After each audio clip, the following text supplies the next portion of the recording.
नमस्कार दर्शकों, विद्यार्थियों, मित्रों, मैं पुष्कर वाजपेयी आप लोग के सामने एक बार फिर से मध्यकालीन इतिहास पर एक नई क्लास लेकर आया हूँ। तो आज की वीडियो में हम लोग लास्ट टॉपिक से ही कंटिन्यू करना शुरू करेंगे। लास्ट टॉपिक हम लोगों ने गजनवी वंश से स्टार्ट किया था और गजनवी वंश को हमने बीच में ही ब्रेक किया था जब हम लोग भारत की स्थिति के बारे में चर्चाएँ कर रहे थे। आज गजनवी वंश का सेकेंड पार्ट है। इसमें हम लोग महमूद गजनवी के जो आक्रमण हुए थे भारत में उन पर चर्चाएं करेंगे और मुख्य आक्रमण जो हुए थे उन्हीं पे चर्चाएं करेंगे और साथ ही साथ महमूद गजनवी के जीवन में किए गए कार्यों का मूल्यांकन करेंगे, वैल्यूएशन करेंगे कि किस प्रकार का दृष्टिकोण इतिहासकारों ने उनके प्रति अपनाया हुआ है। थोड़ा सा डिस्क्रिप्शन में जाएंगे। उसके साथ ही महमूद गजनवी के गजनवी वंश के अंत के बारे में पढ़ेंगे, कैसा अंत होता है, उसके बाद कौन कौन से शासक आते हैं, क्या क्या कार्य करते हैं, उन सारी पॉइंट्स पर चर्चा करेंगे। किस प्रकार से क्या गजनवी वंश से गौरी वंश और सेल्जुक वंश का क्या कनेक्शन होता है, क्यों ये दोनों वंश मिलके गजनवी वंश को ख़त्म करने की कोशिश कर रहे होते हैं, तो उन सब कनेक्शन पर चर्चा करेंगे। तो स्टार्ट करने से पहले जो नए व्यूवर्स हैं उनको मैं बताना चाहूँगा कि इस चैनल पर हम लोग कम्पिटिटिव एग्जाम के पर्पज़ से जीएस से संबंधित विषयों की तैयारी कर रहे हैं। धीरे धीरे मैं अल्टरनेट होकर वीडियोस अपलोड करता हूं। तो भारतीय संविधान और प्राचीन इतिहास पे मैंने लगभग सभी वीडियोस कंप्लीट कर दिए हैं, आप जाकर देख सकते हैं, प्लेलिस्ट में पड़े हुए हैं या फिर उसका लिंक मैं डिस्क्रिप्शन बॉक्स में शेयर कर दूंगा। ओके। तो राइट, आज हम लोग स्टार्ट करेंगे गजनवी वंश का पार्ट 2। तो स्टार्ट करते हैं। लास्ट वीडियो में हम लोगों ने ब्रेक किया था जहां भारत की स्थिति के बारे में, इकोनॉमिक कंडीशन के बारे में हम लोग चर्चा कर रहे थे। तो ये जान लिया था कि गजनवी वंश का जो मेन टारगेट था वो था मध्य एशिया में अपने वर्चस्व को कायम रखना, ठीक, अपने वर्चस्व को बढ़ाना। दूसरा टॉपिक था अगर वर्चस्व को आपको स्थायी व्यू देना है तो वहाँ की जनता के अकॉर्डिंग आपको काम करना पड़ेगा। तो मतलब धर्म का प्रचार, इस्लाम का प्रचार उसका सेकेंड टारगेट था। सेकेंड टारगेट इस्लाम के प्रचार के थ्रू वो मध्य एशिया पे कब्जा करना चाहता है। लेकिन भारत पर आक्रमण के रेफरेंस में उसका जो टारगेट था वो था धन, भारत को लूटना, उस वहाँ से धन, ये सब पॉइंट पे हम लोग लास्ट वीडियो पे चर्चा कर चुके थे। तो जब हम लोग भारत के राजनीतिक पोषण में चर्चा कर रहे थे तो वहीं से हम कनेक्ट करने की कोशिश करेंगे आक्रमणों को। तो जब भारत के राजनीतिक पोषण हम लोगों ने देखा था कि भारत के जो राजा थे, शक्तिशाली राजा तो काफ़ी थे, लेकिन आपस में लड़ा करते थे। हर कोई अपनी नई दुकान खोले बैठा था, छोटे छोटे राज्यों में बटे हुए थे। मतलब अब राजनीतिक तंत्र उस स्तर पर पहुंच गया था तो उनको कोई फर्क ही नहीं पड़ रहा था कि उनकी सीमा पे क्या हो रहा है, ठीक है। जो उनका द्वार था, जो उत्तर पश्चिमी हिस्सा था, जो बाउंड्री थी, उस पर क्या हो रहा है उससे कोई मतलब ही नहीं था। ना तो मध्य एशिया में क्या हो रहा है उससे कोई मतलब ही नहीं, फर्क ही नहीं पड़ रहा था। तो अलबरूनी ने भी इस बारे में लिखा है कि भारतीयों की एक टेंडेंसी आ गई थी कि उनका मानना था कि कोई राजा, कोई राष्ट्र, कोई देश, कोई ज्ञान, कोई विज्ञान उनके समतुल्य नहीं है। इससे क्या होता है, एक कहा जाए एटीट्यूड जिसे बोलते हैं, एक ऐसा दृष्टिकोण का जन्म होता है जिससे भारतीय राजाओं में एक निष्क्रियता की भावना आ गई। उन्हें कोई मतलब ही नहीं था कि कहाँ क्या हो रहा है। और अलबरूनी आगे उसके बारे में और भी लिखते हैं। एक तो ये था कि भारत के जो राजा थे उनको कोई फर्क नहीं पड़ रहा था कोई किस देश में क्या हो रहा है, क्या राजा कर रहे हैं, कौन आक्रमण कर रहा है, बाउंड्री सीमा पे कौन राजा आ गया है, उससे कोई मतलब नहीं था। दूसरा एक टेंडेंसी भी आ जाती है कि अलबरूनी आगे लिखते हैं कि भारतीयों में हिंदुओं की ये टेंडेंसी है, ये मानसिकता है कि उनका मानना है यदि कोई वस्तु अपवित्र हो जाती है, ध्यान से सुनिएगा, यदि कोई वस्तु अपवित्र हो जाती है तो उसे पुनः शुद्ध करके नहीं अपनाया जा सकता। समझिए, तो इस बात को फिर से ध्यान सुनिए। अलबरूनी आगे लिखते, जैसे पहला सेंटेंस तो वही था कि कोई राजा, कोई देश, कोई राष्ट्र, कोई ज्ञान, कोई विज्ञान उनके समतुल्य नहीं है, भारतीयों के समतुल्य नहीं है, तो उन पर कोई अटैक कर ही नहीं सकता। पहला टेंडेंसी थी। दूसरी टेंडेंसी क्या थी, उनका ये मानना था कि यदि कोई वस्तु अपवित्र हो जाती है तो उसको पुनः शुद्ध करके अपनाया जाए। ये वो नहीं अपनाते थे। मतलब कहने का था, यदि कोई राजा, कोई विदेशी आक्रमणकारी उनके राज्य का कोई हिस्सा जीत लेता है तो उसको पुनः पाने की कोशिश भी नहीं करते थे, एक कहा जाए भारतीय राजाओं में एक निष्क्रियता के भावना का उदय हो चुका था। ठीक है।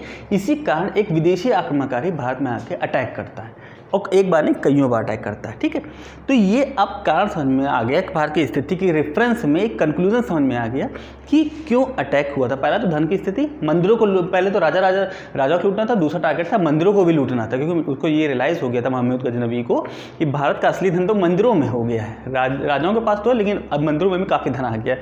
अब राजा अपने काम से काम रखे हैं, मंदिरों के प्रॉपर सुरक्षा नहीं दिए हुए हैं, तो अटैक तो होगा। अब देखिए महमूद गजनवी के आक्रमणों के बारे में चर्चा करते हैं, उसके आक्रमणों के बारे में चर्चा करेंगे। ठीक, तो जब खलीफा ने महमूद गजनवी को यामीन दौला और अमीन उल मिल्ला की उपाधि दी थी, तो उसी के उपलक्ष्य में महमूद गजनवी ने प्रतिज्ञा की थी कि वह भारत पर हर साल आक्रमण करेगा।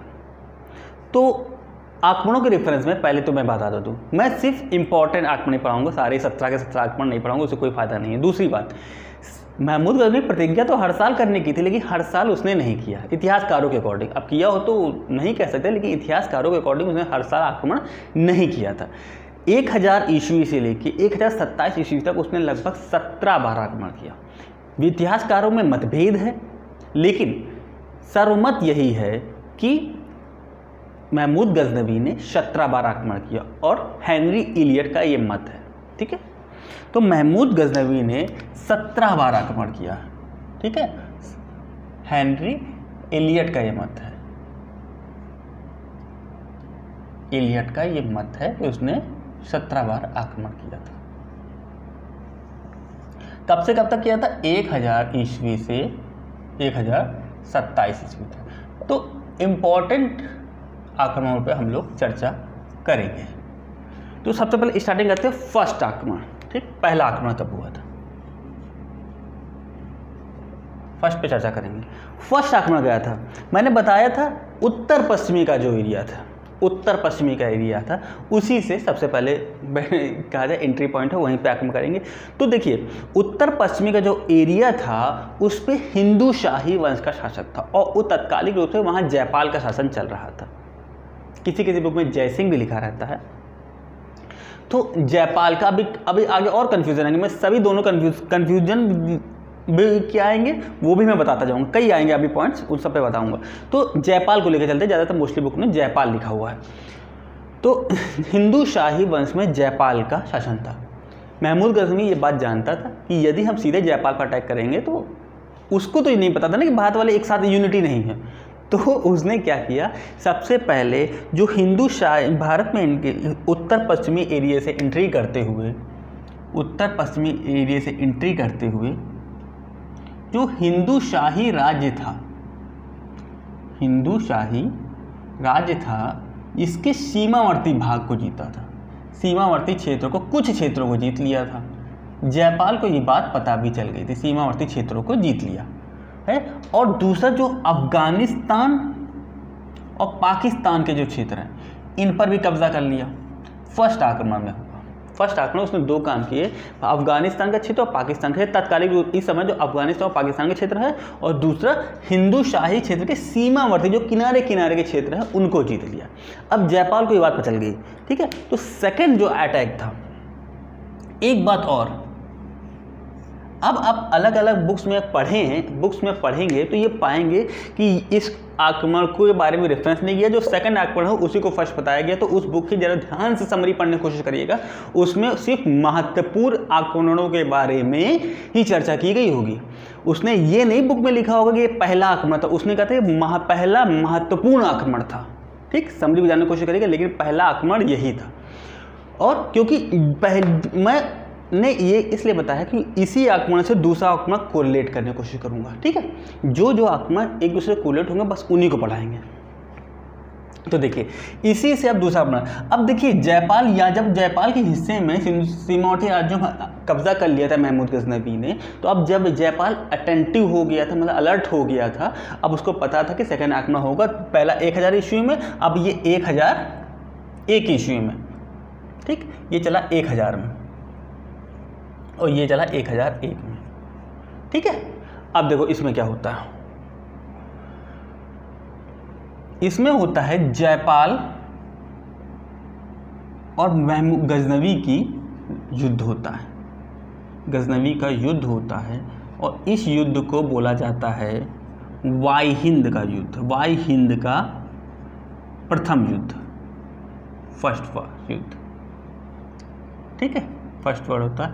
और देखिए ज़्यादातर मैं बोलने की कोशिश करूँगा, इतने लिखूंगा नहीं। इस युद्ध में होता है जयपाल हार गया, ठीक, जयपाल हार गया और महमूद गजनवी जीत गया। लेकिन जयपाल ने हार तो गया लेकिन उसकी मृत्यु नहीं हुई थी। जयपाल ने सरेंडर करते हुए एक कहा जाए ट्रीटी टाइप का, एक भुगतान मुआवजा टाइप का दिया, लगभग 25 हाथी और लगभग 7.5 लाख दिनार दिए होते मुआवजा तौर पर गजनवी को, तब उसने इसको छोड़ा था। ठीक, और काफ़ी लंबी कहानी है कि ज़मानत के तौर पर कई लोगों को दिया था, अपने पुत्रों को दे दिया था, वो एक कहानी है। सिर्फ समरी को लेके चलते हैं। देख टीटी टाइप की थी, तब गजनवी ने इसको छोड़ दिया था। लेकिन हुआ क्या, जयपाल इस हार से इतना दुखी हुआ कि उसने सुसाइड कर लिया। ठीक, सुसाइड कर लिया। अब किसी बुक में लिखा सुसाइड कर लिया, किसी बुक में लिखा है कि भाई जल्दी चिता पे लेट गया। समरी तो वही है ना, मर गया। तो ठीक है, इसलिए सुसाइड कर लेता है। ठीक, इसके बाद इसका जयपाल का पुत्र आनंदपाल गद्दी पर बैठा। ठीक है, गद्दी पर बैठा आनंदपाल, नाम याद रखिएगा, अभी आनंदपाल की भी लड़ाई होगी। आनंदपाल गद्दी पर बैठा। देखिए दो इतिहासकारों को पॉइंट ऑफ व्यू लेके चलेंगे हम लोग, एक होंगे गजनवी के इतिहासकार और एक होंगे भारतीय इतिहासकार। जब हम गजनवी के जीवन का मूल्यांकन एवोल्यूशन करेंगे तो देखिए दोनों पॉइंट ऑफ व्यू पर चर्चा करेंगे। कभी हम गजनवी को महान योद्धा भी बोल देंगे और कभी कहेंगे लालची लुटेरा। ठीक है, तो अभी से मैं पूरी बैकग्राउंड बना चल रहा हूँ। गजनवी के दो पॉइंट ऑफ व्यू के चलेंगे, एक गजनवी के इतिहासकार और एक भारतीय इतिहासकार। तो यहाँ पे गजनवी के इतिहासकार ने जयपाल को शैतान का अवतार कहा है, ईश्वर का शत्रु कहा है। ठीक है, शैतान का अवतार नहीं, ईश्वर का शत्रु कहा है जयपाल को। किसने कहा? गजनवी के इतिहासकार ने कहा है, भारतीय इतिहासकारों ने नहीं कहा है। ठीक, ईश्वर का शत्रु कहा है जयपाल को। इतना होगा फर्स्ट पार्ट के बारे में। सेकंड के बारे में इतना पर्याप्त है। जयपाल और गजनवी का युद्ध होता है, वाई हिंद का प्रथम युद्ध है। जयपाल सुसाइड कर लेता है और आनंदपाल गद्दी पर बैठ गया और जयपाल को ईश्वर का शत्रु कहा है। ठीक है, अब चलते हैं थर्ड नहीं, अब चलेंगे फोर्थ पे, और ये होता है 1006 में। ठीक है, 1005 में होता है, 1005 में होता है। तो इसमें क्या होता है, इसमें महमूद गजनवी ने क्या किया, मुल्तान पे अटैक किया। जब फोर्थ टाइम आता है तो मुल्तान पे अटैक करता है, वहाँ होता फतेह दाऊद नाम का शासक होता है। ठीक है, ये एक शिया मुसलमान होता है और गजनवी एक सुन्नी मुसलमान होता है। ठीक है, ये नाम याद रखिएगा, ये एक शिया मुसलमान है, इस पर अटैक करता है। तो ये जो फतेह दाऊद है ये आनंदपाल से मदद मांगता है। आनंदपाल भी आ जाते हैं मैदान में, आनंदपाल,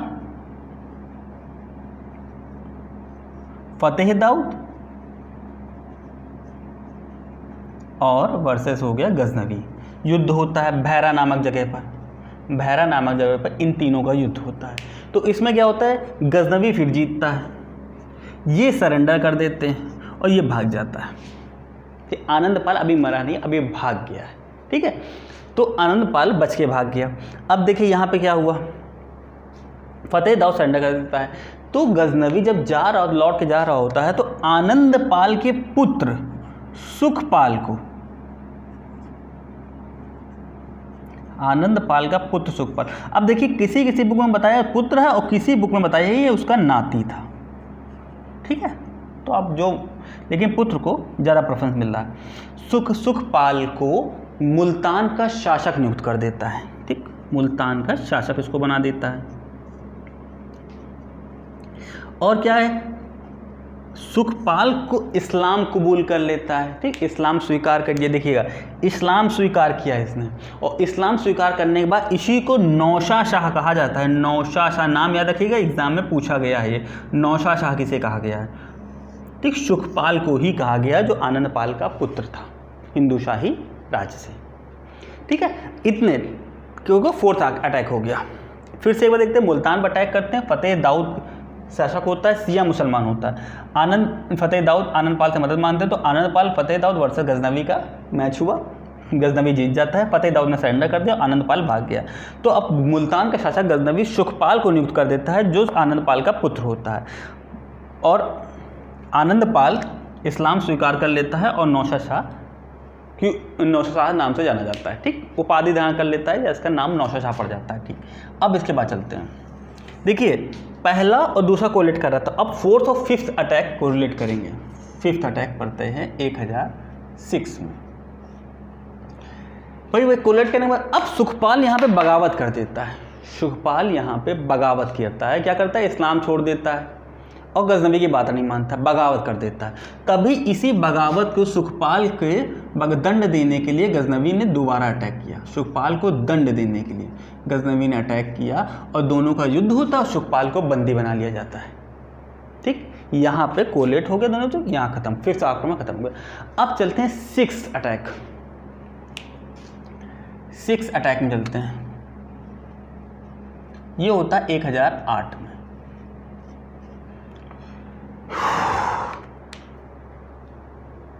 एक 1008 में अटैक करते हैं।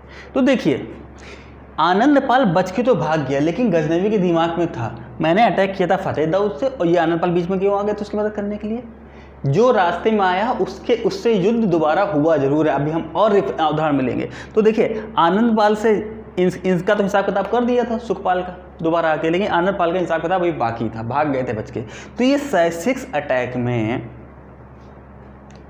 आनंद पाल वर्सेस गजनवी का युद्ध होता है। गजनवी का युद्ध होता है और इसको वाई हिंद का सेकंड युद्ध कहा जाता है। वाई हिंद का सेकंड युद्ध कहा गया।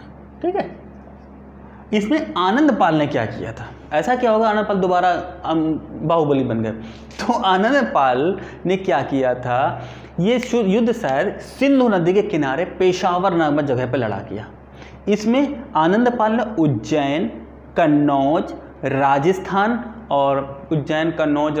और पंजाब के खोखरी जनजाति है, उससे कई राजाओं को मिला के सेना बड़ी से इकट्ठा की थी। ठीक, और गजनवी के साथ युद्ध किया था। युद्ध देखिए, पहला पॉइंट है सिंधु नदी किनारे पेशावर नामक जगह पे हुआ था। उज्जैन, कन्नौज, राजस्थान, पंजाब की खोखरी जनजाति, जैसे बाहुबली मूवी में वो नहीं था काले के, उसी टाइप की जनजाति थी, युद्ध के में काफ़ी निपुण होते थे। तो युद्ध में निपुणता होने का उनके साथ मिला था। तो खोखर जनजाति युद्ध हुआ, लेकिन इसमें भी आनंद पाल हार गया। ठीक, आनंद पाल की हार हुई इसमें। और क्या हुआ, अब देखिए, इस हार में एक रिजल्ट सामने आया, भारतीय शासकों के सामने एक रिजल्ट सामने आया कि कंटिन्यू मोहम्मद गजनवी जीत क्यों रहा है, जीत क्यों रहा। भारतीय शासक अब दिमाग चलाना शुरू कर, बताइए 6वें आक्रमण में आकर उसने दिमाग चलाना शुरू किया। वो एक निष्कर्ष पे पहुंचे कि गजनवी जीत क्यों रहा है हर बार। तो निष्कर्ष यह है कि गजनवी अपनी तेजी के कारण जीत रहा है, उसकी सेना की तेजी के कारण जीत रहा है। और तेजी क्या थी, क्योंकि गजनवी की सेना में घुड़सवार ज़्यादा थे, घोड़े ज़्यादा यूज़ करते, और वहीं भारतीय सेना में हाथी ज़्यादा यूज़ हो रहे थे। तो इस कारण एक निष्कर्ष पे पहुँचे कि क्यों जीत रहे हैं, वो घोड़े ज़्यादा यूज़ कर रहे हैं, उनके पास तेज़ी है और हमारे पास तेज़ी नहीं, इस पास जीत रहे। लेकिन एक बात और, इसमें क्या एक और पॉइंट निकल के सामने आता है, इसमें ये गजनवी को कोई फ़ायदा नहीं हुआ। गजनवी को कोई फ़ायदा नहीं, ये प्योरली वो अटैक ही, वो लड़ता ही और लड़ते लड़ते चला गया। ठीक, क्योंकि 4 सेनाएं सामने से लड़ रही थी और ऊपर से आनंद पाल पुरानी खुन्नस थी, निकल रही थी, तो गजनवी को कुछ लूटने को नहीं मिला। इसमें कहा जब बैलेंस शीट लास्ट में प्रिपेयर हुई तो गजनवी को नुकसान हो गया, कहते हैं कि हमें नुकसान हो गया, भारत जाने में फ़ायदा नहीं हुआ। तो ये याद रखिएगा, 6वें आक्रमण में गजनवी को कोई फ़ायदा नहीं हुआ। लेकिन मेन टारगेट उसका धन का, तो वो अटैक इसीलिए तो करता था कि हम भारत को लूटेंगे जाके, लेकिन यहाँ इस बार उसको लूटने कुछ नहीं मिला। इसी खुन्नस में उसने 7th अटैक किया था, 7th अटैक किया था। ये 1008 होगा, ये 1009 हो गया। तो इसी को में देखिए 6वें आक्रमण को एक बार फिर से रिवाइज करते हैं। आनंदपाल वर्सेस गजनवी। आनंदपाल की तरफ से उज्जैन, कन्नौज, राजस्थान, पंजाब की खोखरी जनजाति लड़ रहे थे, उधर गजनवी जीतता है। और वाहिंद का सेकंड वर्ल्ड वार, सिंधु नदी के किनारे पेशावर में लड़ा गया था, और पेशावर में लड़ा गया था। इसमें क्या हुआ, उनकी तेजी समझो, घुड़सवार ज़्यादा यूज़ कर रहे थे, ठीक है, ओके, घुड़सवार ज़्यादा यूज़ किया। अब देखते हैं इसके बाद क्या होता है। इस युद्ध में गजनवी को कुछ मिला नहीं, तो उसने नेक्स्ट युद्ध में प्योरली, अब यही कहा जाता है मोहम्मद गजनवी का कौन सा अटैक था जो उसने पूर्णतः सिर्फ लूटने के पर्पज़ से किया था। तो लूटने के पर्पज़ से ये 7वां अटैक किया था। इसमें उसने नागरकोट नामक जगह पर अटैक किया। नागरकोट नामक जगह पर गए सिर्फ लूट के इरादे से, लूट के इरादे से, और लूटा भी खूब कस के। लूटा क्या, लगभग 7 लाख स्वर्ण दिनार, कह रहे स्वर्ण दिनार मिली, ले गया, ठीक है, और 700 मन सोना स्वर्ण, और 200 मन चांदी, और 20 मन पन्ने, ये बताया गया इतिहासकारों ने, इतना इसको लूट लाट के ले गए, ठीक है। तो 7th अटैक उससे लूट के इरादे से था। तो इतना हम लोगों ने पढ़ा। अब देखिए थोड़ा सा और ब्रेक लेते हैं। अब यहाँ के बाद हम चलते हैं सीधे 12वें अटैक पर, 12th अटैक पर, जो हुआ था 1018 में। मैंने पहले बताया था कि सब कंटिन्यू अटैक नहीं हुए थे, ब्रेक ले लेके गए थे। कभी तो 27 सालों से 27 आक्रमण हुई, तो 1018। अब देखिए, अभी तक वो राजाओं से लड़ रहा था, लेकिन अब देखिए उसका, जब उसको मतलब चख लिया कि भारत में खूब कस के पैसा भरा पड़ा, तो अब वो मेनली लूट के इरादे से आने लगा था, मेनली लूट के इरादे से आने लगा था। तो क्या हुआ, अब इसने कहा कि मैं अटैक करूंगा मथुरा पर। ध्यान से देखिएगा, मथुरा पर, मथुरा पर अटैक करूंगा, क्योंकि यहाँ मंदिर ज़्यादा थे। कहा जाता है हिंदुओं का तीर्थ स्थान और मंदिरों की नगरी, ठीक है, 2 नाम कहे जाते हैं, हिंदुओं का तीर्थ स्थान और मंदिरों की नगरी मथुरा का। जब मंदिर बहुत थे, लेकिन जब रास्ते में इसके 3 जगह वो पड़े, नहीं जस्ट ए मिनट, मैं थोड़ा सा गलत बता गया। जब डायरेक्शन नोटिस किया, ये थोड़ा सा मैं गलत बता गया, इसको थोड़ा सा अवॉइड करिएगा। तो जब ये 12th अटैक था, ये अटैक करना था इनको कन्नौज पर, ठीक, कन्नौज पर अटैक करना था, और रास्ते में पड़ रहा था महावन, मथुरा और वृंदावन, ठीक। कन्नौज जाने में फर्स्ट टाइम गंगा घाटी को पार किया था, गंगा घाटी पार की थी गजनवी ने।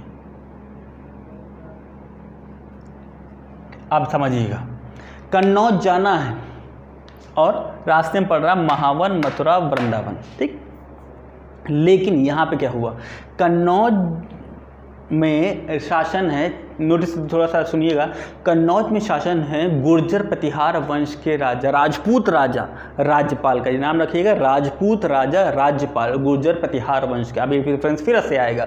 तो कन्नौज में अटैक करना था, गंगा घाटी पार करते हुए पहुँचे, लेकिन पहले उन्हें महावन मिला, तो महावन को लूटा। लेकिन जब मथुरा पहुँचे तो यहाँ मंदिर ज़्यादा थे, हिंदू तीर्थों की नगरी, मंदिरों की नगरी, और हिंदुओं का तीर्थ स्थान, तो मंदिर ज़्यादा, तो यहाँ से उन्होंने उसको खूब लूटा इसको। तो पर्याप्त धन मिल गया, और यहीं से ये वापस लौट गया। अभी देखिए वृंदावन नहीं गया, है ना। अब कुछ राइटर्स इसी को भी बता देते हैं कि उसने कन्नौज में युद्ध लड़ा था, ऐसा अभी नहीं हुआ है। टारगेट उसका कन्नौज था, लेकिन अभी इस अटैक में, 12वें अटैक में उसने कन्नौज पर अटैक नहीं किया था, यहीं से लौट गया, ठीक। अब 13th आता है, 13 अटैक। अब 13 अटैक में सबसे पहले वो आता है वृंदावन को लूटता है, वृंदावन लूटता, और फिर आता है कन्नौज, और कन्नौज में शासन होता है राज्यपाल का। राज्यपाल मतलब गवर्नर नहीं है, उनका राज्यपाल नाम है। ये गुर्जर प्रतिहार वंश के राजपूत शासक, गुर्जर प्रतिहार वंश के राजपूत शासक, ठीक, राजपूत नाम याद रखिएगा, राजपूत, यही राजपूत अभी फिर से रेफरेंस में आएगा, गुर्जर प्रतिहार वंश के राजपूत। अब देखिए क्या होता है, थर्ड अटैक में जब वृंदावन लूट लिया तो देखा मतलब, लेकिन जब कन्नौज पहुंचता है तो राज्यपाल ये होते हैं, ये उससे युद्ध किए बिना ही भाग जाता है, युद्ध किए बिना ही भाग गया। ठीक, नाम नोटिस क्या, युद्ध किए बिना ही भाग गया। अब हम लोग चलते इसी पॉइंट को कनेक्ट करेंगे नेक्स्ट स्लाइड में, और वहाँ से जब इसका ये 14th अटैक आएगा उस पर कनेक्ट कर चलते हैं। तो चलिए अब हम लोग चलते हैं नेक्स्ट स्लाइड में। तो स्टार्ट करते हैं। जब 13th अटैक हुआ था उसमें हम लोगों ने देखा उसने कन्नौज पर अटैक करते हैं, और उसके बाद राज्यपाल जो एक राजपूत शासक होता है गुर्जरपति आर्यवंश का, वो बिना लड़ाई ही भाग जाता है। अब इसी को हम लोग 14th अटैक से जो ऑलमोस्ट हुआ था 1020 के आसपास, तो उस पर कोरिलेट करेंगे। तो अब होता है 14th अटैक जो 1020 के आसपास होता है। ठीक है, तो इसमें क्या होता है, राज्यपाल बिना लड़े भाग गए थे। इससे क्या हुआ, राजपूतों की नाक कट गई। ठीक है, राजपूतों की नाक कट गई। ये हुआ वास्तव में जितने भी राजपूत शासक थे बुंदेलखंड के आसपास, उनको लगा कि इससे राजपूतों के इतिहास को कलंकित हुआ है। आप मूवीज़ में भी देखते होंगे राजपूतों का कितना गौरवमय इतिहास होता है, कितने थोड़े से कहा जाए सेल्फ रेस्पेक्ट वाले शासक होते हैं। तो यही हुआ, वहाँ पे बुंदेलखंड का एक चंदेल शासक था, बुंदेलखंड में चंदेल शासक था,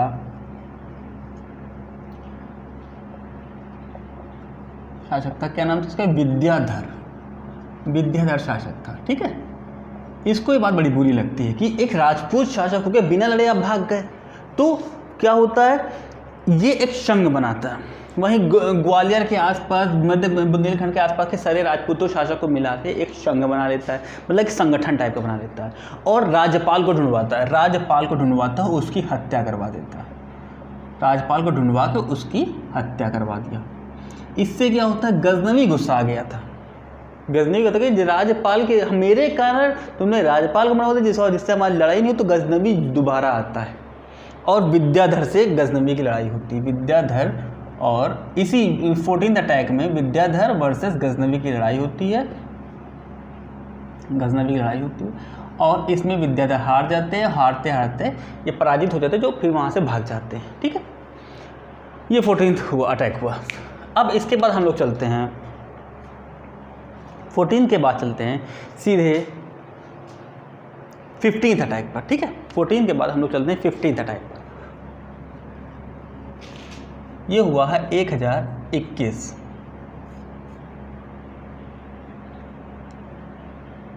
ठीक है, 1021 में हुआ। अब देखिए इसमें क्या हुआ, इतनी बार महमूद गजनवी भारत आ रहा था और बार बार आजा रहे थे, लेकिन दिक्कत क्या हो रही थी कि जितनी भी एक्टिविटीज़ होती है उसके जाने के बाद होती है। जैसे सुखपाल का रेफरेंस लीजिए, उसके जाने के बाद इस्लाम छोड़ देता है और तो फिर तुरंत फिर पुराना हरकत शुरू कर देता है। आनंदपाल उसके जाने के बाद ही फतेहदाव से मिल लेते हैं और उसी खिलाफ साजिश रचने लगते हैं। इधर देखिए विद्याधर की एक्टिविटीज़ देखिए, तो उसने क्या किया, अब भारत में एक कहा जाए एक सैनिक केंद्र बनाना चाहिए, और उसके लिए जो सबसे ज़रूरी जगह थी, जो सबसे मेन जगह थी, वो पंजाब कहा गया। तो पंजाब पर अटैक किया। इसे सिंह द्वार, भारत का सिंह द्वार कहा गया, भारत का सिंह द्वार कहा जाता था। इसने पंजाब पर अटैक किया और यहाँ पर एक सैनिक केंद्र बना दिया कि अब यहाँ पे मेरे सैनिक रहेंगे, तो जो भी एक्टिविटीज़ होगी उसको मैं नियंत्रित कर सकूँगा। सैनिक केंद्र बनाया और यहाँ पे इस शासन में अपना कुल मिला के शासन स्थापित कर दिया, है ना, अपनी कुल शासन स्थापित कर लिया। और यहाँ पर देखिए उसने क्या किया, अपने सिक्के चलाए। तो अपने सिक्के तो चलाए, लेकिन उसकी जो शैली थी वो भारतीय शैली थी। जो पहले से सिक्के चल रहे थे उसी शैली में उसने अपने सिक्के चलवा दिए। ठीक है, अब महमूद गजनवी पहला शासक, यही क्वेश्चन पूछा जाता है, महमूद गजनवी पहला शासक था जिसने भारतीय शैली में सिक्के चलवाए थे। ये क्वेश्चन पूछा जाता है कि महमूद कौन सा शासक है जिसने भारतीय शैली में सबसे पहले सिक्के चलवाए थे, तो महमूद गजनवी था जिसने भारतीय शैली में ही सिक्के चलवा दिए थे। ठीक है, उसने अब उस समय भारतीय शैली में जो सिक्के थे उसमें घुड़सवार और नंदी प्रिंटेड थे, घुड़सवार व नंदी प्रिंटेड होते थे, मतलब छपे हुए होते थे। तो इसने क्या, नंदी, ठीक है, प्रिंटेड थे। तो इसने क्या किया, इसने संस्कृत व्याप्त के, अब देखिएगा हो सकता है मैं गलत हो जाऊं, तम आव्यक्तम अवतारम अवतार महमूदम, आव्यक्तम अवतार महमूदम, ऐसा कुछ सेंटेंस था, संस्कृत सेंटेंस था। ये उसने उस सेंटेंस में बता दिया कि अब ये कुल मिला के कॉपीराइट हो गया, पेटेंट करा दे, ये सिक्के मेरे हैं। ठीक है, इन्हीं सिक्कों को दिल्ली वाले, जब इसने ये सेंटेंस पे छपवा दिया, वहाँ पर कुल मिला के भारतीय शैलिक सिक्के चल रहे थे जिसमें ये छपा लिखा हुआ था। उसने सिक्कों को बदला, चेंज नहीं किया। ठीक, उन्हीं सिक्के पे संस्कृत वाक्य प्रिंट करवा दिया, और जब ये प्रिंट हो गया तो इसी सिक्के को दिल्ली वाला कहा गया, दिल्ली वाला सिक्के। ठीक है, अब अगर पूछा जाए दिल्ली वाला क्या था, तो वो एक सिक्के थे जो महमूद गजनवी ने चलाए थे, दिल्ली वाला सिक्का। ठीक है, दिल्ली वाला। अब देखिए, पंजाब पे कुल मिला के उसने अपना शासन जमा लिया, और यही भविष्य में होगा भी कि महमूद गजनवी का शासन पंजाब तक ही सीमित रहेगा, सब कहीं से साफ हो जाएगा, पंजाब तक ही सीमित रहेगा, पूरे भारत में सब कहीं से गजनवी को जाने दीजिए, पूरा भारत ये साफ हो जाएगा, और लास्ट तक पंजाब ही तक सीमित रहता है, इसके बाद वो अटैक नहीं कर पाता। अब देखिए 15th अटैक हो गया। अब चले, अब इनका कुल मिला के एंड टाइम आने लगा भारत पे अटैक का। इसके बाद इन्होंने देखिए 1026 में सोमनाथ मंदिर पर अटैक किया। कहीं कहीं किसी बुक में ये 1025 भी लिखा है, मैंने बता दे रहा हूँ पहले, लेकिन सर्वमान 1026 बताया गया है। सोमनाथ मंदिर पर अटैक किया। ठीक है, मंदिरों पर अटैक करना बेहतर मानता था, क्योंकि उसको ये लगता था कि सबसे ज़्यादा धन यहीं पे है। तो सोमनाथ मंदिर पर अटैक किया। गुजरात का शिव मंदिर है, और गुजरात का शिव मंदिर है, सबसे कहा जाए महत्वपूर्ण और सबसे फेमस उसका अटैक यही रहा था, सोमनाथ मंदिर। इसको इसने खूब लूटा और इस मंदिर को ध्वस्त करा दिया, क्योंकि मंदिरों की सुरक्षा कुछ होती नहीं थी, तो इसने खुद। अब बता के वो जब ध्वस्त कराया, तो ऐसे तो है नहीं कोई अटैक युद्ध करने नहीं, अगर लगभग 50,000 लोग मारे गए, 50,000 लोगों का नरसंहार हुआ था, ऐसा कुछ राइटर्स लिखते हैं। 50,000 लोगों का इसने नरसंहार करवाया था। अब देखिए इसके बाद, अब जब ये लूट रहा था वहाँ पे 50,000 लोगों को, क्या कोई राजा ऑब्जेक्शन नहीं करेगा? ऑब्जेक्शन किया था चालुक्य राजा, आई थिंक चालुक्य राजा थे, चालुक्य राजा भीम प्रथम। ठीक है, इन्होंने क्या किया, पूरी सेना तैयार करवा ली और अटैक करने की पूरी तैयारी कर ली, और ये बात गजनवी को पता चली, और वो इनके अटैक करने से पहले ही भाग गया। इस बार गजनवी भाग गया, चला गया, सब लूट लाट के काम तमाम करके भाग गया वहाँ से। तो इसको जब पता चल गया कि चालुक्य राजा भीम प्रथम आ रहे हैं युद्ध करने के लिए, लड़ाई करने में चुनौती देने आ रहे हैं, तो ये उसके गजनवी पहले ही चला गया, भाग गया, और मंदिर पूरा टूट चुका था।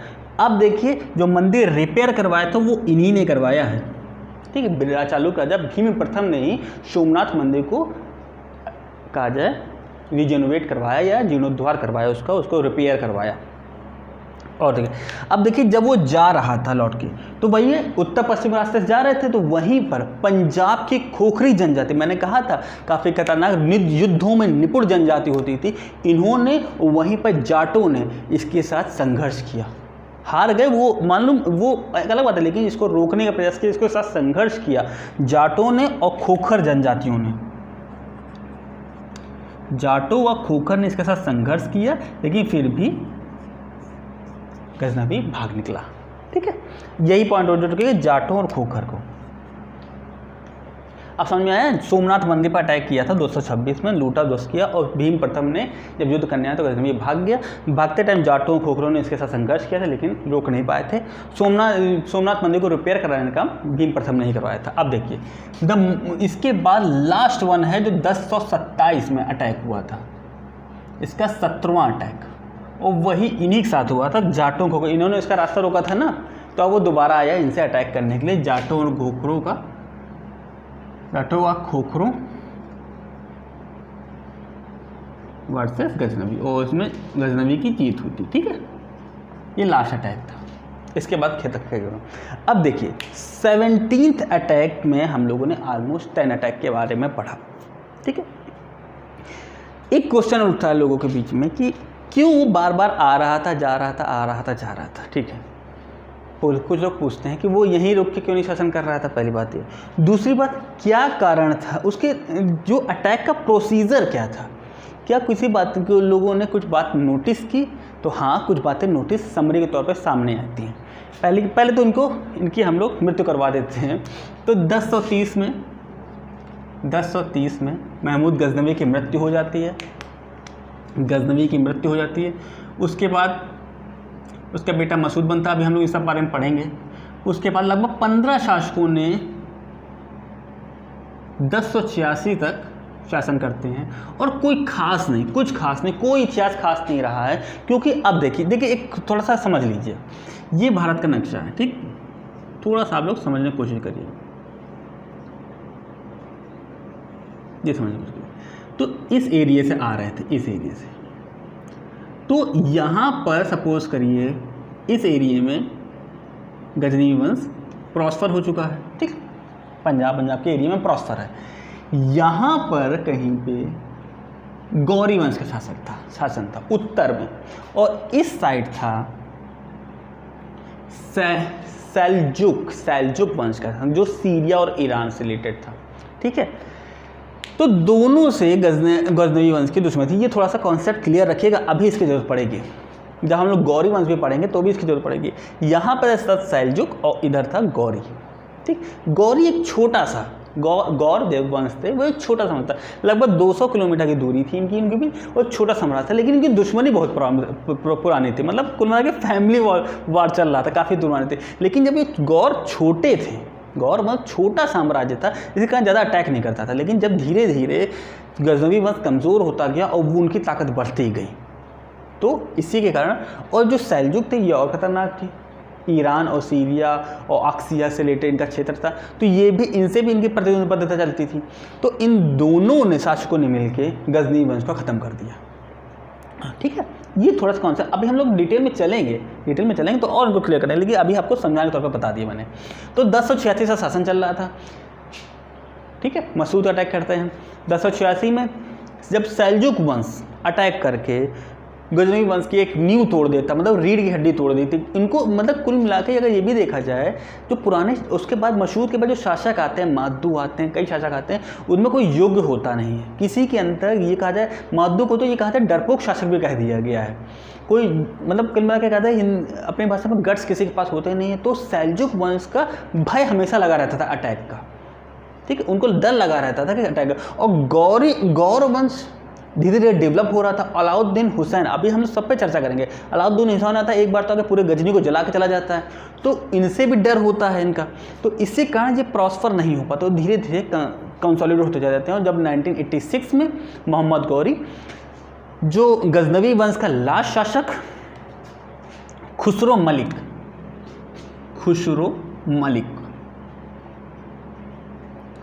ये बहराम शाह का पुत्र होता है, ठीक है, बहराम शाह का पुत्र होता है।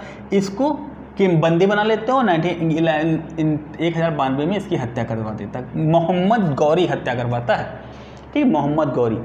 इसके बाद गौर वंश का ही उदय होगा, सेल्जुक वंश का उदय नहीं है। सेल्जुक वंश का तो एग्जिस्टेंस है, लेकिन यहाँ पर एग्जिस्टेंस नहीं है। जब वर्ल्ड हिस्ट्री का चैप्टर है वो, तो वहाँ पर हम लोग चर्चा करेंगे। लेकिन यहाँ पर अब गौर वंश का उदय होगा, ठीक है। 1030 में मोहम्मद गजनी मर गया। उसके बाद लगभग 15 शासक आते हैं, कोई ऐसे नहीं करते, कोई एग्जिस्ट नहीं कर पाता ठीक से, ठीक है। तो अभी इसका डिटेल में हम लोग चर्चा करेंगे। अब देखिए, महमूद गजनवी को मारना उद्देश्य, वो हम लोगों ने मार दिया। अब देखिए कुछ पॉइंट समरी टाइप में निकल आती है, कंक्लूजन निकाल देती है। पहले तो मैंने कंक्लूजन बता दिया, भारतीय हार क्यों रहे थे, उनके तेजी नहीं थी, घोड़े नहीं यूज़ करते थे, हाथी यूज़ करते थे। अब जब गजनवी ने अटैक किया तो कुछ पॉइंट्स क्लियर होते हैं, उन पर चर्चा करिए। ये हमेशा गर्मी में अटैक करता था, गर्मी में इसने अटैक किया, और मानसून आने से पहले ही चला जाता था, ठीक है। गर्मी में अटैक करता था, मानसून आने के पहले चला जाता था। तो इतिहासकार ये ओपिनियन देते हैं कि संभवतः यह मानता था कि जब वो पंजाब के रास्ते एंट्री लेगा तो वहाँ पंजाब में नदियाँ होंगी, नदी मानसून जब आता है तो नदियाँ उफान पे आ जाती हैं, तो उसकी सेना कहीं नदियों में फंस ना जाए या नदी पार करने में कहीं नुकसान ना हो जाए, इस कारण से वो मानसून आने से पहले ही लौट जाता था। गर्मी में अटैक करता था और मानसून आने से पहले ही लौट जाता था। दूसरा कारण क्या था?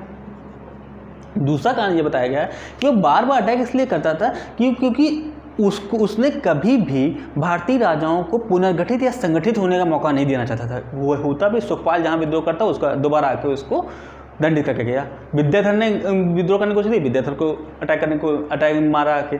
आनंदपाल था, आनंदपाल को, मतलब राजाओं को पुनर्गठित करने का कोई भी मौका नहीं देना चाहता था। ठीक है, दूसरा बार पुनर्गठन का, ये सब पॉइंट आप लिख लीजिएगा, मैं हर पॉइंट लिख नहीं पाऊंगा। तो गर्मी, एक तो गर्मी का मौसम आता था, मानसून पहले चला जाता था, और दूसरा पॉइंट आता है कि राजाओं को पुनर्गठित नहीं होने देना चाहता था। अब देखिए, ये उसके रेफरेंस की बात होगी। अब भारतीय राजाओं के रेफरेंस में क्या बात है, भारत के रेफरेंस में कई कमजोरियां हमारे सामने आई, उसमें 2 कमजोरी मेन आई। उन भारतीयों को ये तो समझ गए कि यूनाइट नहीं है, पहले तो समझ में आ गया कि यूनाइट नहीं है, एकता की कमी है। ठीक है, दूसरा क्या था, ये समझ में आ गया कि भारतीय राजा सैन्य दृष्टि से काफ़ी कमज़ोर हैं। ठीक है, सैन्य दृष्टि से भी काफ़ी कमज़ोर है, उनकी सेना ज़्यादा दृष्टि से कमज़ोर है। और तीसरा पॉइंट क्या समझ में आया कि भारतीयों की सीमा सुरक्षा काफ़ी कमज़ोर है, सीमा सुरक्षा काफ़ी कमज़ोर है। ये सब पॉइंट डिस्क्रिप्टिव पेपर में आपको, अगर आप छोटा मोटा डिस्क्रिप्टिव पेपर लिखना चाहेंगे तो काफ़ी इंपॉर्टेंट पड़ेंगे। सीमा सुरक्षा काफ़ी वीक है। ठीक है, अब इससे क्या होता है, इन दोनों पॉइंट से क्या हुआ, तीनों पॉइंट जब सामने आते हैं उससे क्या होता है, एक नया पॉइंट ऑफ व्यू कर देता है कि अन्य राजाओं को भारत में अटैक करने के अवसर मिल रहे हैं। ठीक, अन्य राजाओं को भारत में अटैक करने के एक अवसर खोल दिया, क्योंकि सच्चाई तो सामने आएगी, कैग की रिपोर्ट आ गई, दिल्ली कितनी इकोनॉमिक व्यवस्था कितनी कमज़ोर है। तो इससे क्या होता है, अन्य राजाओं को एक अवसर मिल जाता है भारत में अटैक करने का, और यही अटैक होता है मोहम्मद गौरी के रूप में। पहला ही अटैक होता है मोहम्मद गौरी के रूप में। ठीक है, इस तरह हम लोगों ने महमूद गजनवी के सारे अटैक्स पढ़े, उन पर सभी पर चर्चाएँ की, एक कंक्लूजन निकाले, क्यों अटैक हुए, सब पे चर्चा की। अब इसके पॉइंट में यदि कोई आपको कन्फ्यूज़न हो, आपको लगे कि मैंने पॉइंट गलत बताया, तो आप बता सकते हैं, मैं उसको सही करूँगा। ठीक है, क्योंकि आप, उम्मीद है मुझको आपकी बुक से ज़रूर पढ़ेंगे, बुक में पढ़ने से आपको कन्फ्यूज़न भी ज़रूर होगा, तो आप मुझे बताएं, मैं उसको सही करने की कोशिश करूँगा। तो अब हम लोग चलेंगे नेक्स्ट स्लाइड में, जहाँ हम लोग महमूद गजनवी के जो उसका जीवन रहा उसके वैल्यूएशन करने की कोशिश करेंगे, कैसा जीवन रहा, क्या पॉजिटिव वे में गया और क्या नेगेटिव वे में, उन सब पॉइंट पर चर्चा करेंगे। तो अब हम लोग चलेंगे नेक्स्ट स्लाइड में। तो स्टार्ट करेंगे, इस स्लाइड में हम लोग महमूद गजनवी के जो कार्य थे उनका वैल्यूएशन करेंगे, उनको जानने की कोशिश करेंगे क्या क्या है। उसके राज्य में जो दरबारी थे, इतिहासकार थे, उन पर चर्चा करेंगे। जैसे मैंने बता चुका, लास्ट वीडियो में बताया भी था कि जो उसके लेखक हैं, जो इतिहासकार हैं, उनसे पॉइंट्स पे मैंने समरी के टॉप पे लास्ट वीडियो में चर्चा कर ली थी। कि इस वीडियो में हम लोग उसके जो इतिहासकार थे उन पर एक बार फिर से चर्चा करेंगे, आपका रिवाइज हो जाएगा और देखने की कोशिश करते हैं। ठीक है, जो उसका वैल्यूएशन था उसके जीवन का, उसको करने की कोशिश करेंगे। तो देखिए, अगर एक लाइन में बोला जाए, तो ये तो मानेंगे कि महमूद गजनवी जो था एक साहसी और योग्य शासक था। और साहसी मतलब निडर शासक था, ये कहा जाए। ठीक है, निडर शासक था, क्योंकि उसने जो कुछ पाया था, किसी के, ये कहा जाए पैतृक रूप से कुछ नहीं पाया था, उसने सब कुछ अपनी योग्यता के दम पर हासिल किया हुआ था। तो योग्य तो था ही, मानो चाहे ना मानो, लेकिन हाँ योग्य तो था ही। तो ये भी था, एक अच्छा शासक क्यों था, क्योंकि उसने अपने दरबार में एक अच्छी नियंत्रण व्यवस्था बनाई रखी थी। कई उसके बारे में ये कहा जाए कि लवर ऑफ जस्टिस, न्यायप्रिय भी बहुत था। इस सभी दरबारियों पे, सेना पे अच्छा कंट्रोल कर रखा था। और सेना में उसने अपने, देखिए, अरबी, अफगानी, ठीक है, हिंदू, सभी सैनिकों को कहा जाए एक स्थान दिया हुआ था। तो कहा जाए एक शासक के तौर पे एक अच्छा था, उसको पता था कि किस तरह की नीतियों को कंट्रोल करना है। ठीक है, तो अब और आगे चलते हैं। इसके देखिए कुछ शायद वो भी थे, इसके दरबारी में कुछ लेखक अच्छे थे, उन पे नाम देख लेते हैं। सबसे पहले देखिए उत्वी या उत्बी भी कहा जाता है, फिरदौसी। सबके बारे में मैं लिखूंगा नहीं, बोलता जाऊंगा। ठीक है, फिरदौसी और वैहाकी, और कौन थे अलबरूनी। लास्ट टाइम हम लोग पढ़ चुके हैं अलबरूनी के बारे में।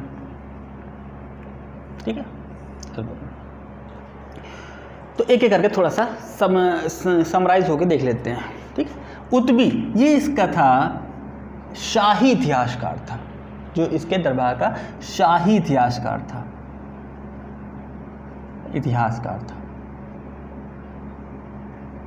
और इसने जितनी भी सेंटेंस बोले कभी भी महमूद गजनवी की बुराई नहीं की है, उसमें उसने अच्छा लिखा है।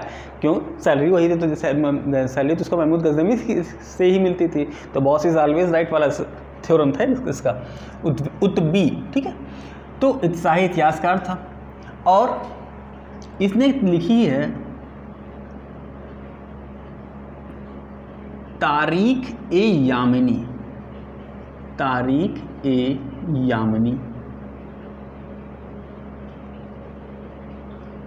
ठीक है। तारीख ए यामिनी, किताब उल यामिनी, 2 किताबें इसने लिखी और दोनों में महमूद गजनवी के जीवन और उसके कार्यों के बारे में इसने चर्चा की। मैंने जैसा बताया महमूद गजनवी की अभी बुराई नहीं कर सकते, तो दोनों में इसने महमूद गजनवी की जीवन के बारे में और उसने किताब और उसके कार्यों के बारे में चर्चा की। अब चलते हैं फिरदौसी के बारे में सभी कोई जानता है, सभी कुछ शाहनामा लिखी है इन्होंने, शाहनामा लिखी है, ठीक है। शाहनामा में क्या, उसने शाहनामा में भारत के बारे में, भारत की स्थितियों के बारे में वर्णन किया गया है, ठीक है। फिर भारत की स्थितियों के बारे में वर्णन किया गया, ठीक है। अब फिरदौसी ने जो फारसी भाषा में इतिहास लिखने की शुरुआत की थी फारसी भाषा में, एक आजा फारसी भाषा में इतिहास लिखने की नींव फिरदौसी ने ही डाली थी, ठीक है, राइट। और आगे चलेंगे। अब देखिए शाहनामा लिखी थी, फिरदौसी कभी भी भारत नहीं आया था, लेकिन फिर भी जितना सुनी सुनाई बातों में उसने भारत के बारे में इतिहास में वर्णन किया था। इसकी जो शाहनामा है इसको रजनीकांत शर्मा, लास्ट टाइम में हम लोग मेंशन कर चुके हैं, रजनीकांत शर्मा ने हिंदी में ट्रांसलेट किया है, ओके, रजनीकांत शर्मा ने हिंदी में ट्रांसलेट किया। अब देखिए एक कहानी टाइप की बताई जाती है, जब शाहनामा फिरदौसी ने लिखी थी, भारत के रेफरेंस में भारत के लिखी थी, तो गजनवी ने, ध्यान से सुनिएगा, गजनवी ने कहा था इसे एक छंद पे 1 स्वर्ण की दिनार दी जाएगी, ये स्वर्ण की मिशकल, उस समय जो करेंसी तो मिशकल गई थी, तो स्वर्ण की मिशकल दी जाएगी। आप समझ गए कि एक गोल्ड कॉइन दिया जाएगा एक छंद पे।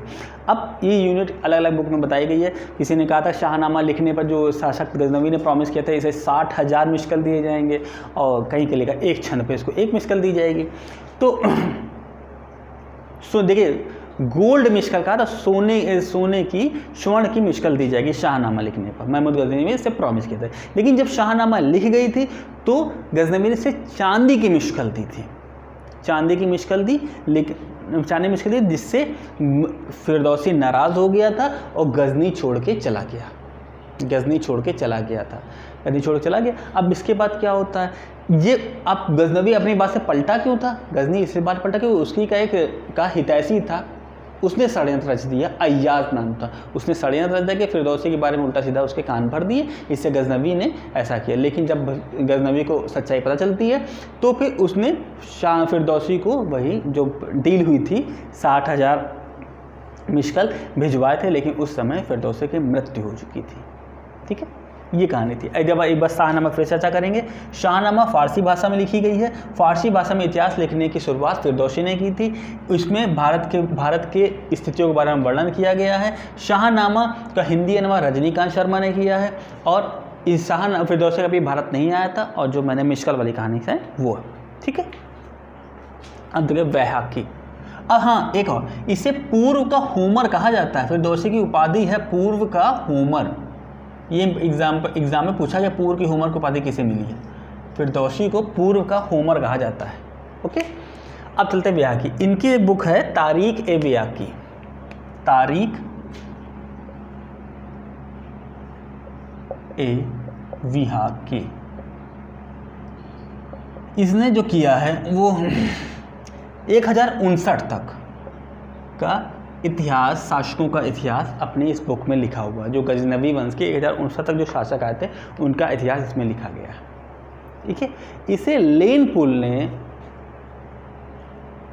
लेनपुल, अभी एक बार फिर से आएंगे ये लेनपुल ने जो इसको एक इसके उपाधि दी है पूर्वी श्री पैपीय। हो सकता है थोड़ा सा मैं गलत हूँ, लेकिन चेक कर लीजिएगा। पूर्वी श्री लगभग ऐसा ही है। पूर्वी श्री पैपी की उपाधि दी है वैहिक को, है ना। और ये इनका शाही लेखक था, ये शाही इतिहासकार था और वैहाकी गजनवी का शाही लेखक था। ओके, अब चलते हैं अलबरूनी। पढ़ चुके हैं अलबरूनी के बारे में, ज़्यादा डिटेल में नहीं जाएंगे। किताबुल हिंद एक जो सबसे इम्पोर्टेंट बुक है, किताबुल Hind,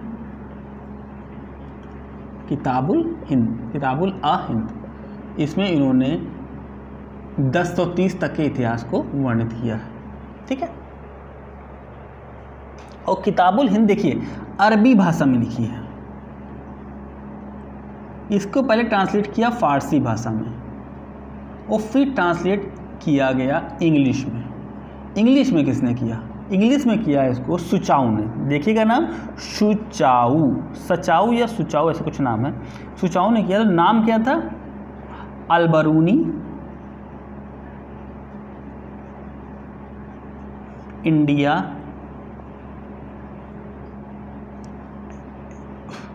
an account of the religion.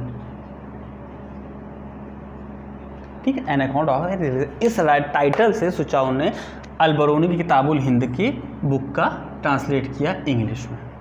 ठीक है, 1030 तक के बारे में इतिहास पढ़ गए। ठीक है, मैंने कहा समराइज तौर पे पढ़ेंगे। एक बार फिर से आप फैक्चुअल एग्जाम क्वेश्चन इसमें बहुत पूछे जाते हैं, जैसे पूर्व का होमवर्क बहुत पूछा जाता है। किसे कहा गया? शाहनामा फिरदौसी लिखिए। क्या लिखिए? भारत की स्थितियों के बारे में वर्णित किया गया है।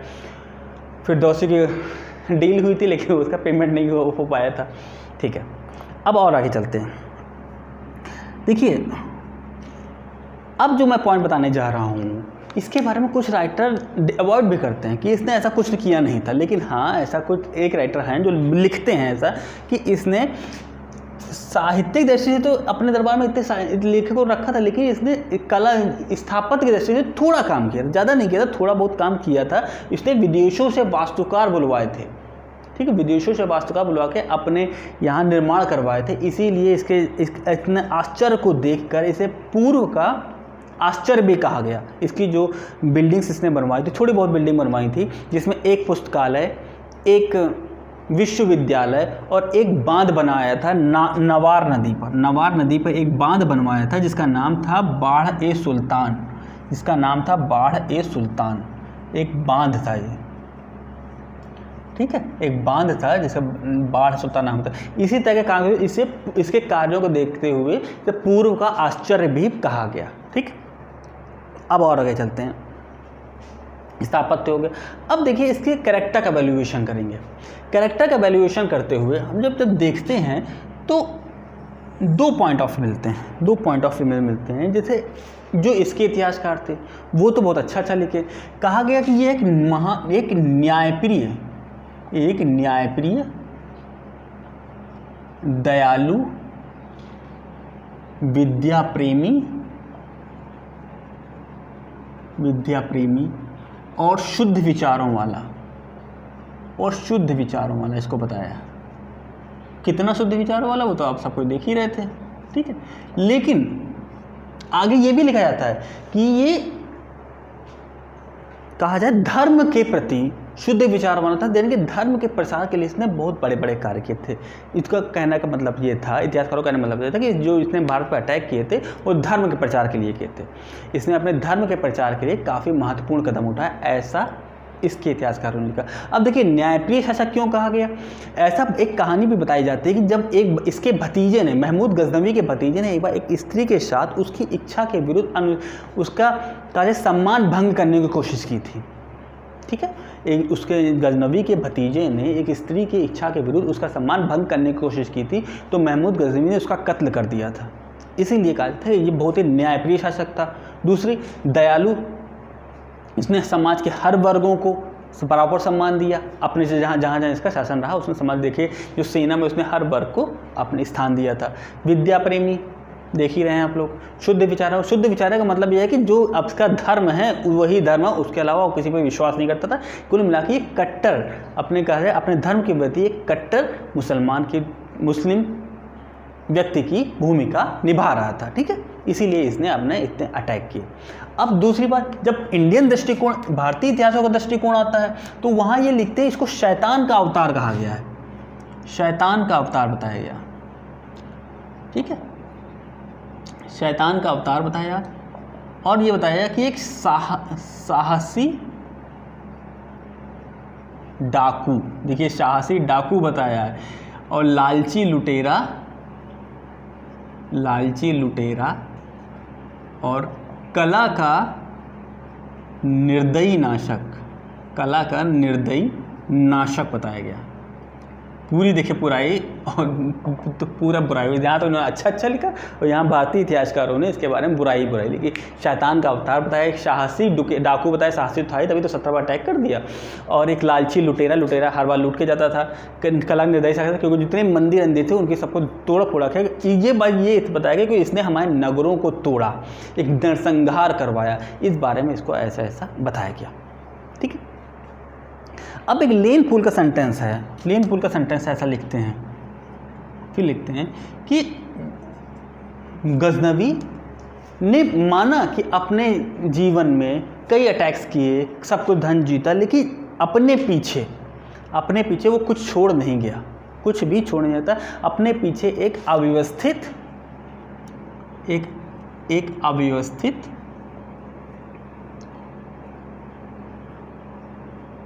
और असंगठित साम्राज्य ही छोड़ गया था, असंगठित राज्य छोड़ गया, ऐसा कोई सेंटेंस है, लेकिन समरी यही है, ठीक है। हो नहीं सकता कि ये पूरा सेंटेंस ऐसा हो, असंगठित कहा जाए छोड़ गया, ठीक है। इतना हम लोगों ने पढ़ा। देखिए ये साहित्य के क्षेत्र में उसने काम किया, थोड़ा सा कला के क्षेत्र में, मतलब स्थापत्य के क्षेत्र में उसने थोड़ा बहुत काम किया, एक पुस्तकालय, एक यूनिवर्सिटी और एक बांध बनवाया था। मुस्लिम साहित्यकार या गजनवी के साहित्यकार जो होते हैं, इतिहासकार, तो उन्होंने उसकी प्रशंसा की है, वहाँ के भारतीय इतिहासकारों ने उसकी निंदा की है। और जो नीलपुर ने समरी के तौर पर बताया कि उसने कुछ अटैक्स तो खूब किए, धन तो खूब कमाए, लेकिन लास्ट में कुछ छोड़ नहीं गया अपने पीछे, ठीक। अब देखो जो समरी के तौर पर कहा गया तो ये बताया जाता है कि चरित्र तो उसका खराब था, ठीक। चरित्र, जो इतिहासकार जब एक लाइन में इसकी कैरेक्टर वैल्यूएशन कीजिए तो ये कहते हैं उसका चरित्र तो खराब था, लेकिन योग्यता थी, उसमें योग्यता थी, तो इसी के दम पर, अपनी योग्यता के दम पर ही वो इतना बड़ा शासक की भूमिका इतिहास में नामों में दर्ज करवाई उसने, ठीक है। एक लाइन में ये बोला जाता है कि उसने अपनी चरित्र के दम पे नहीं, उसने अपनी योग्यता के दम पे इतिहास में इतनी अच्छी पोजीशन प्राप्त कर ली, ठीक। अब हम लोग चलेंगे, हम लोगों ने महमूद गजनवी का चैप्टर यहाँ से क्लोज होता है। महमूद गजनवी के बारे में सब कुछ पढ़ लिया, थोड़ा सा वीडियो लंबा हो रहा है, 5 से 10 मिनट का और थोड़ा टॉपिक बाकी है। अब महमूद गजनवी को हम लोगों ने मार दिया 1030 में पहुंच गए। अब छोटा सा टॉपिक है कि महमूद गजनवी के बाद जो छोटे मोटे शासक आते हैं उनके बारे में एक समरी टाइप पे देख लेते हैं, ज़्यादा डीप में नहीं जाएंगे, समरी टाइप पे देखेंगे और मोहम्मद गौरी का उदय कर देंगे, जिससे हम लोग नेक्स्ट वीडियो में सीधे मोहम्मद गौरी से ही स्टार्ट करेंगे, ठीक है। अब चलेंगे हम लोग नेक्स्ट स्लाइड में, तो चलिए स्टार्ट करते हैं। लास्ट स्लाइड है, 5 से 10 मिनट का, देख लेते हैं। देखिए 1030 में पूरा एक सीक्वल बना के चलेंगे, आप लोगों को एक ही चीज़ समझ में चली जाती है कि 1030 में महमूद गजनवी की मृत्यु होती है, गजनवी की मृत्यु हो जाती है, ठीक है। इसके बाद क्या होता है, महमूद गजनवी के 2 पुत्र होते हैं, एक का नाम होता है मसूद और एक का नाम होता है मोहम्मद, ठीक है।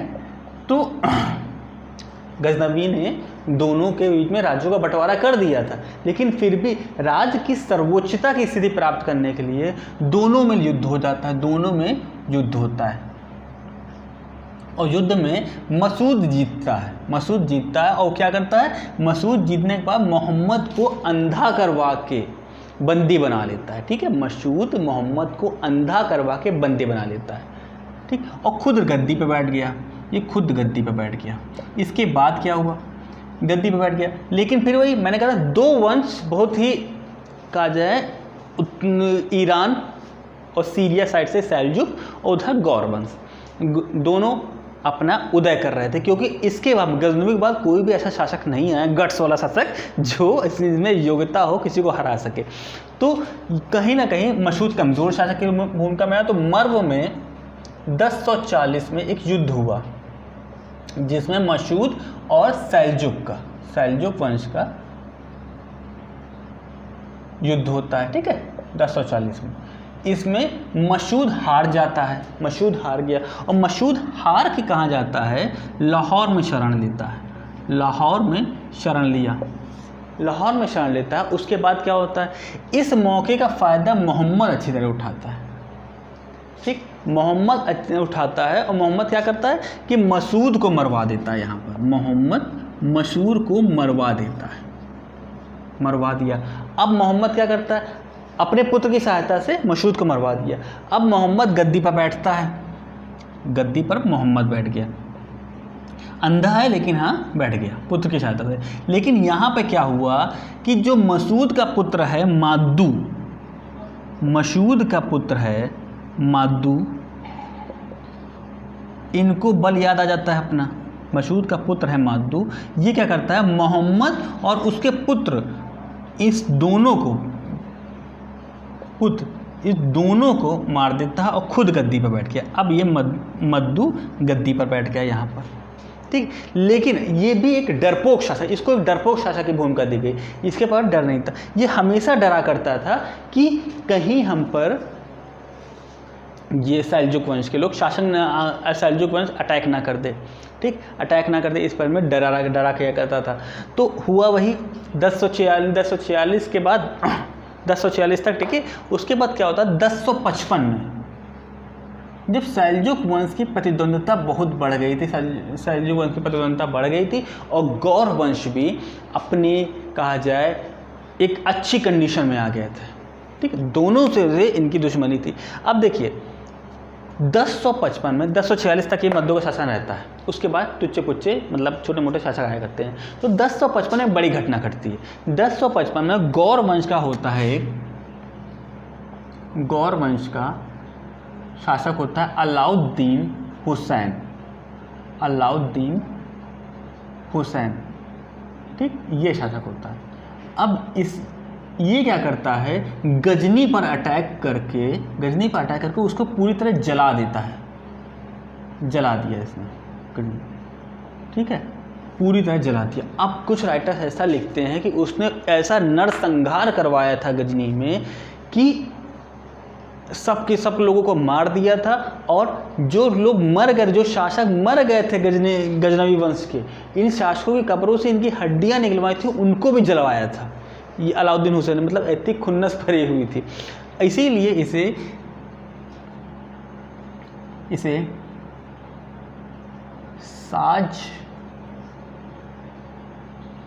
जोगसाज ऐसे कुछ कहा जाता है, जोगसाज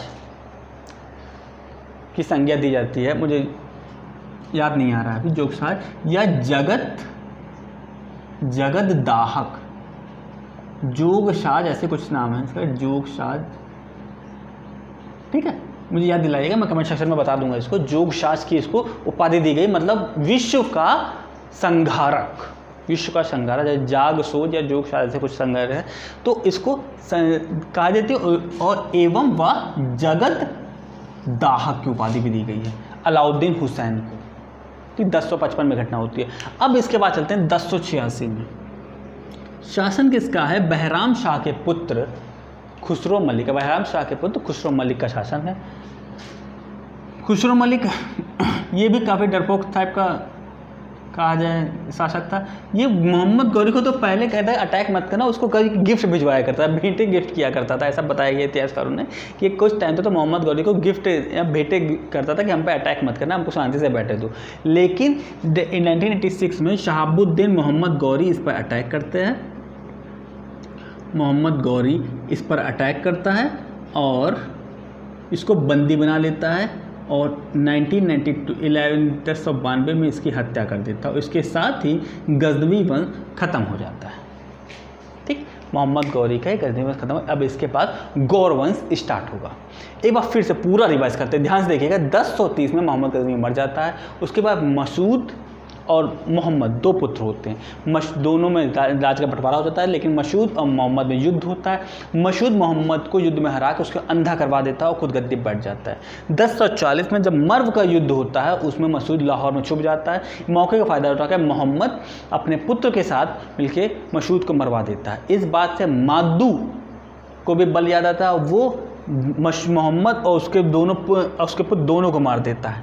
अब मादू 1040 में सत्ता पर बैठता और 1046 तक बैठा रहता है, ठीक है। लेकिन 1055 में एक घटना घटित होती है गौर वंश की। अलाउद्दीन हुसैन, ठीक है, अलाउद्दीन जगत साज, जो मैं कोशिश कर रहा हूँ याद हो जाए, तो अलाउद्दीन हुसैन गजनी पटा करके पूरी तरह जला देता है, जिसे जगत साज या जोग साज ऐसे को उपाधि है उसको दी मिलती है, तो उसी अलाउद्दीन हुसैन को मिलती है। और यह जगत दाहक भी कहा जाता है, विश्व का संहारक जिसे बोलते हैं। 1086 में खुसरो मलिक जो बहराम शाह का पुत्र होता है, मोहम्मद गौरी उसको बंदी बना लेता है और 1092 में उसकी हत्या करते हैं। इस तरह गौरी गजनवी वंश की समाप्ति हो जाती है। ओके, अब हम लोग को यहाँ से वीडियो समाप्त करेंगे। नेक्स्ट वीडियो हम मोहम्मद गौरी के चैप्टर को स्टार्ट करेंगे, गौर वंश पे स्टार्ट करेंगे। तो आज का वीडियो यहीं समाप्त करते हैं। यदि आपको कोई कमेंट सेक्शन में बताएं हमको कैसे कोई नेगेटिव पॉइंट हैं तो उनको बताएं, और पॉजिटिव पॉइंट हैं उसको बताएं। काफ़ी अच्छा लगता है जब लोग कमेंट करते हैं। ओके, तो मिलेंगे हम नेक्स्ट वीडियो में, तब तक के लिए नमस्कार।